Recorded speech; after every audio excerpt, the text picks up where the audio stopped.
Bonjour à tous. Bienvenue à nos collègues Michel Cornillot, Françoise Boggio et Jean-Yves Chagnon à cette table ronde consacrée au thème Colette et le soin. À l'âge de 6 ans, je ne connaissais pas mon avenir. Colette venait de devenir l'assistante de Jean Piaget et je n'en savais rien. Je ne me doutais pas que près de 30 ans plus tard, elle ferait partie des prestigieuses universitaires en psychologie qui soutiendraient si puissamment les psychologues des hôpitaux que nous étions lors de chaleureuses réunions tenues dans un amphithéâtre du quartier Saint-Michel pour la reconnaissance officielle du titre de psychologue. Impressionné et admiratif, je me doutais encore moins que je côtoierais Madame la professeure Chilan, Colette, dans les congrès nationaux et internationaux, que ce soit dans les symposia, les piscines des hôtels accueillant les congrès, ou encore les pistes de danse, les soirées de gala. Ah, cette incroyable nuit de danse du congrès d'IAC à Paris en 2012. Un congrès qui, de surcroît, était un événement scientifique. On ne s'arrêtait plus de danser et on s'est amusé comme des fous. Plusieurs d'entre nous s'en souviennent très heureux. Aujourd'hui, les plus grandes de mes petits-enfants ont 6 ans. Elles aiment beaucoup plonger une tête dans l'eau des piscines. Et nos collègues ici réunis, cette table ronde, vont sans doute, entre autres, nous parler de leur avenir. Je les remercie d'avance. Je donne la parole à Jean-Michel.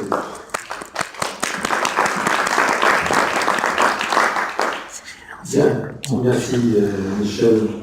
Effectivement, donc, ma communication, je m'excuse peut-être du rythme un peu rapide avec lequel je vais la prononcer, excusez auprès des traducteurs, portera donc sur l'enfant de 6 ans et son avenir, origine, apport et destin.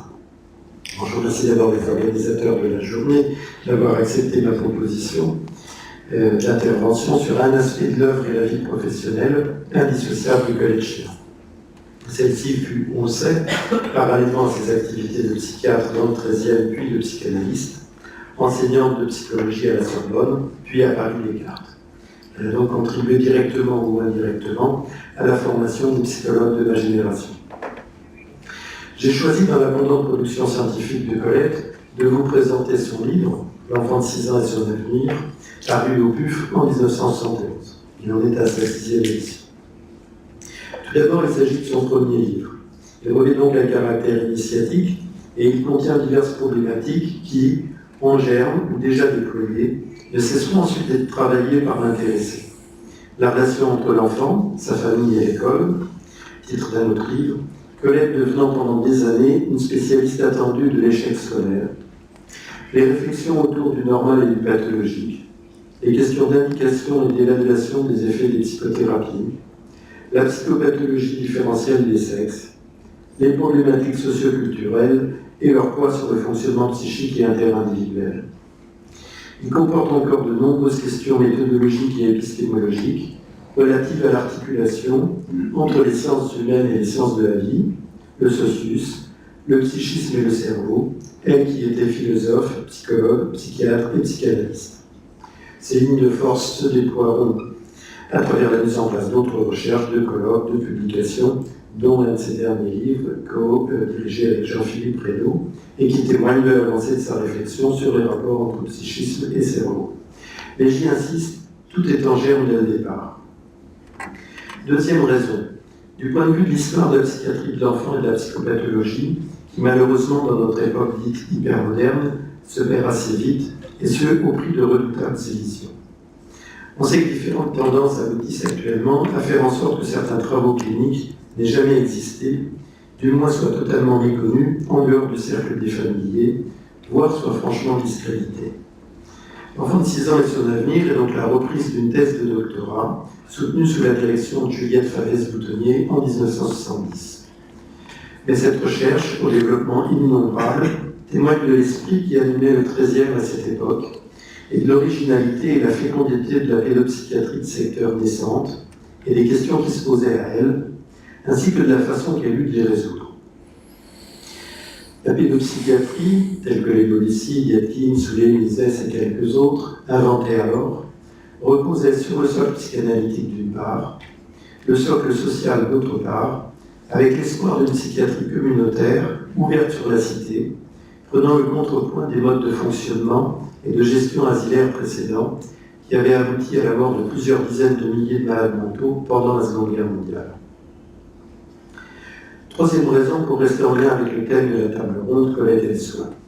Il s'agit d'une recherche d'envergure, multipolaire, à la fois clinique et épidémiologique, fondamentale et appliquée, mais qui ne perd jamais de vue un certain nombre de questions fondamentales auxquelles sont alors aux prises les pédopsychiatres.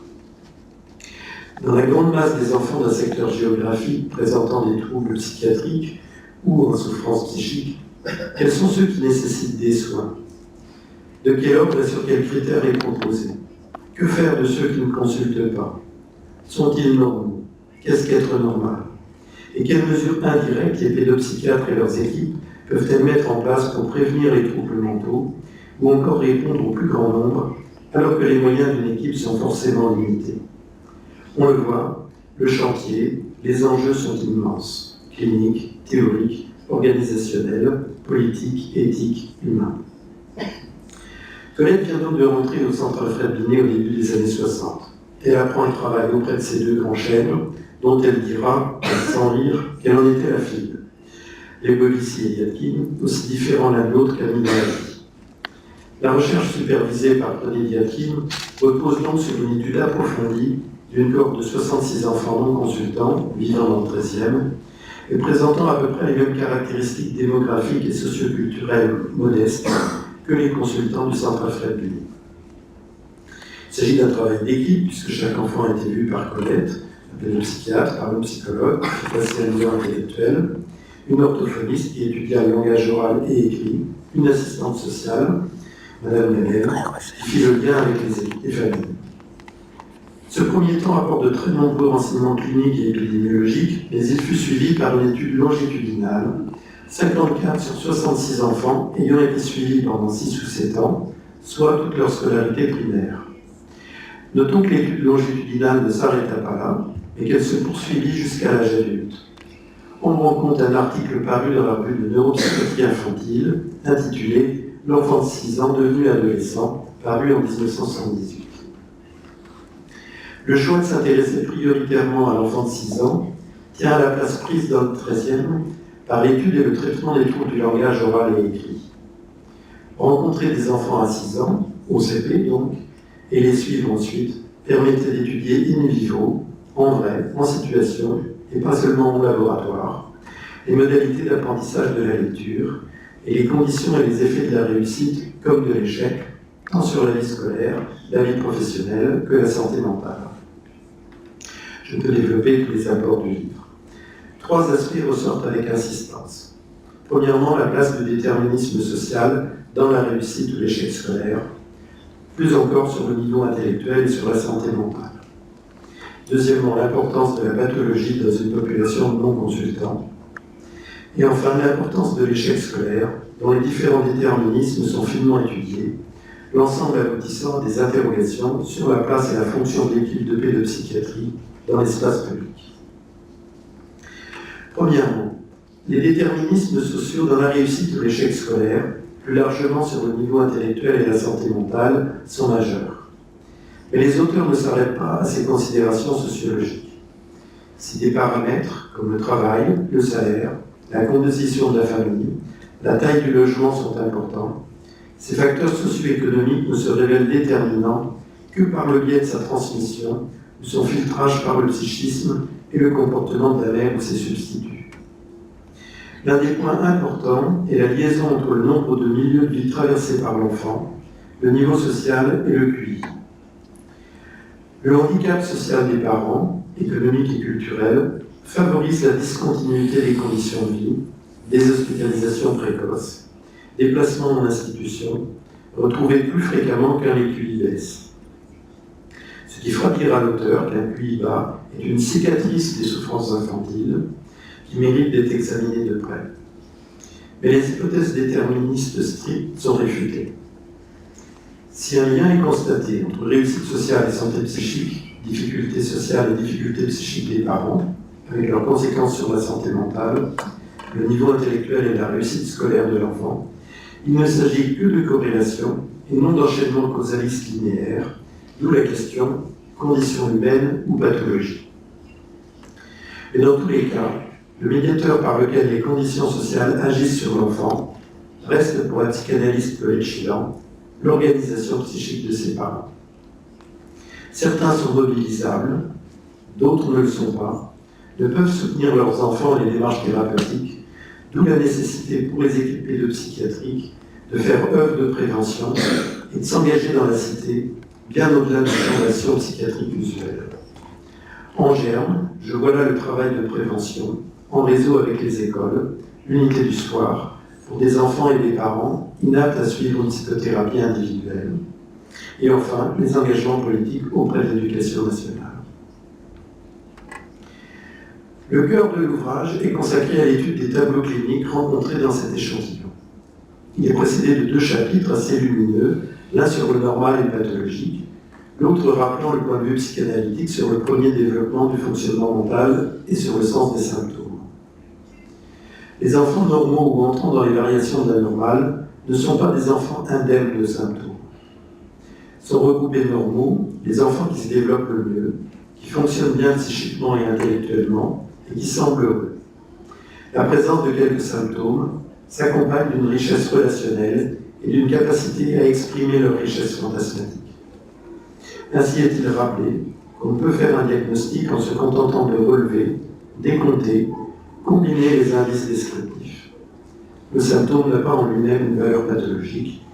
Il n'a de sens que rapporté à l'organisation psychique, la structure de l'enfant et à son contexte relationnel. C'est pour nous une évidence, faut-il la rappeler en cette ère DSMiste.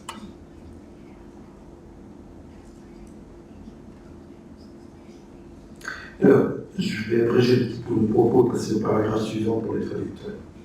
Dans l'échantillon de la recherche, seuls 18 enfants, soit 27%, s'inscrivent dans ce registre des variations de la normale.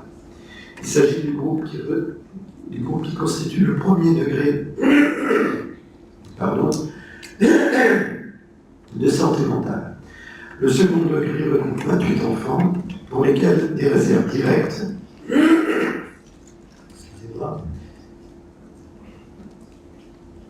Donc le second degré regroupe 28 enfants pour lesquels des réserves directes sont formulées en raison de l'état de l'enfant ou en raison du milieu familial qui compromet le maintien d'équilibre de l'enfant. En cas névrotique, s'ajoutent des structures s'organisant sur un mode caractériel où l'expression agie ou somatique l'emporte sur l'expression mentale. Ce seront les futures pathologies limites, travaillées bien plus tard par Roger Lizès. Le troisième groupe, le plus morbide, comprend 20 enfants, soit 30%. Ils sont gravement inhibés, déprimés, prépsychotiques, déficients et en tout cas en échec scolaire massif. Ces chiffres assez troublants seront retrouvés dans d'autres études portant sur des non-consultants. Ceux-ci sont ainsi loin d'être des sujets normaux, mais ils ne consultent pas, ce qui fera l'objet d'une réflexion finale. Le troisième apport fondamental concerne l'échec scolaire, articulé à l'échec dans l'apprentissage de la lecture et de l'écriture au CP, qui marque durablement le destin de l'enfant. Le taux d'échec est alors très important. 48% des enfants ont un bon niveau de lecture et d'orthographe à la fin du CP, 17 ont un niveau moyen, 35 ont un niveau insuffisant ou nul, essentiellement des garçons. La relation entre le niveau intellectuel, lui-même corrélé au niveau socio-culturel, est démontrée. Et l'échec au CP, plus que la réussite, prend une valeur prédictive. Cela sera confirmé 20 ans plus tard, les bacheliers se recrutant dans le seul groupe d'enfants réussissant bien au CP. L'école aggrave paradoxalement les inégalités sociales par la contradiction qu'elle porte entre son vœu d'une pédagogie de masse et le non-respect des singularités développementales, affectives et cognitives de chacun. Par ailleurs, les auteurs n'auront de cesse de montrer que la pédagogie reste pensée pour les élites, les enfants qui fonctionnent bien, et qu'elle aggrave le malaise pour les autres. Colette dira plus tard, en 1983, massivement, l'échec scolaire demeure un problème pédagogique. Pour autant, en ce début des années 60, la tentation est déjà grande d'expliquer ces difficultés et échecs par une mystérieuse maladie biologique, d'où le titre du chapitre « La maladie dyslexique existe-t-elle ?» On y voit que les débats et polémiques récents sur les conceptions des troubles des apprentissages ne sont pas nouveaux d'une part, du bon sens et de la pensée complexe dont témoigne Colette d'autre part. Son souhait visait à n'utiliser le terme dyslexie que dans son seul sens descriptif et non pas explicatif, qui renverrait à une maladie. Elle craignait qu'une conception médicale, qui localiserait le trouble dans le cerveau et le remettre chez un thérapeute spécialisé, n'aboutisse à un abandon par les maîtres de leur responsabilité pédagogique, et elle se méfiait des aspects de réalisation autoproductive. Les difficultés de structuration temporo-spatiale, les retards de parole et de langage oral, les aléas de la conscience phonologique, tous ces handicaps instrumentaux initiaux étaient déjà bien connus, mais ne pouvaient être retenus simplement comme des causes de la dyslexie. Ils constituaient des indices de fragilité, ils étaient le témoin d'une évolution non harmonieuse qui peut favoriser la dyslexie, ou se traduire par d'autres troubles, ou encore d'être dépassés selon les circonstances et les rencontres, parfois aléatoires. D'où sa célèbre définition, assez discutée par la suite. La dyslexie, je cite, n'est que le symptôme d'une évolution qui se fait mal. Elle peut être au moment où elle se manifeste, le seul symptôme apparent. L'enfant peut paraître sans richesse, mais sans grande perturbation. Celles-ci, c'est-à-dire les perturbations comorbides, on dirait aujourd'hui, angoisse, dépression, agitation, vont apparaître plus tard et ne sont pas seulement les conséquences secondaires de l'échec, mais d'autres manifestations du même trouble de l'évolution psychique, dont il ne faut pas chercher à donner une formulation unique pour tous les enfants. Fin de citation. Il est impossible d'isoler les aspects affectifs des aspects cognitifs du trouble dyslexie. Les apprentissages sont pris dans un réseau d'interactions serrées entre bains culturels, disponibilité cognitive, relation d'objets, traitement des fantasmes et des affects. Elle défend donc, Colette, une perspective intégrative, même si les psychologues que nous sommes ne sont pas à l'aise avec cette notion. Nous préférons le terme de complémentariste ou encore multidimensionnel, qui sous-tend aujourd'hui les conceptions psychopathologiques de la pédopsychiatrie française. Il faut le dire et le redire à nos contradicteurs. La psychopathologie ne se réduit pas à une psychogénèse. Elle est un plan d'analyse, un mode d'approche de la réalité psychique, doté de ses méthodes et théories propres, à côté des plans neurocognitifs et des plans biologiques. La réalité psychique n'est pas indépendante des réalités biologiques et culturelles qu'il aborde, mais elle leur est irréductible. C'est la leçon de ce livre, qui se termine par un chapitre conclusif, ambitieux et modeste à la fois, sur les conséquences à tirer. Je termine, Michel. Tout enfant en difficulté ou en échec scolaire devrait bénéficier d'un bilan pédopsychiatrique ou psychologique approfondi qui mette à jour ce qui dysfonctionne, la souffrance de l'enfant. La prévention et l'intervention se devraient être les plus précoces possibles. Les rééducations, qui ne sont pas à proscrire pour du tout psychothérapiques, ce qu'on leur a faussement reproché, ne seront vraiment efficaces que si elles ont aussi une ambition psychothérapique, dont Colette cherchera plus tard à élaborer une méta-théorie. C'est-à-dire qu'il faut, ces rééducations, qu'elles modifient le jeu des relations, des investissements, des identifications. Bien des échecs de la rééducation sont liés à des résistances de l'enfant qui n'apprend pas, pour se défendre maladroitement, avec toutes les conséquences caractérielles et comportementales que l'on sait, contre l'angoisse liée à l'apprentissage, aux entrées dans son psychisme. Tous les enfants ne sont pas accessibles aux soins individuels, rééducation ou thérapie, et il faut inventer d'autres modalités. Ce sera entre autres l'unité du soir et les CATTP, les centres d'action à temps partiel à venir. Enfin, l'équipe psychiatrique ne peut et ne doit pas se substituer à l'école. Mais le constat selon lequel en primaire, et peut-être en primaire seulement, l'échec scolaire est d'abord un problème pédagogique, devait entraîner de profonds remaniements dans l'organisation de l'école, ses conceptions pédagogiques, la place de la psychopathologie et de la psychanalyse dans les sciences de l'éducation. Que le vent ait largement tourné ces dernières années ne doit pas faire oublier que les préconisations issues de ce livre ont été largement suivis dans la plupart des intersecteurs de pédopsychiatrie et ont entraîné, quoi qu'on en dise, de belles réussites. Il importe de les rappeler, face aux récupérations politiques et idéologiques, de l'espoir donné par les neurosciences, qui, comme tout mouvement d'idéalisation prononcé, s'accompagne parfois d'une négativation et d'une simplification de l'histoire, au risque d'un éternel recommencement. Je terminerai par un mot sur le style cognitif de Colette. Son écriture était d'une simplicité et d'une efficacité remarquables, mais sa pensée d'une grande profondeur et complexité.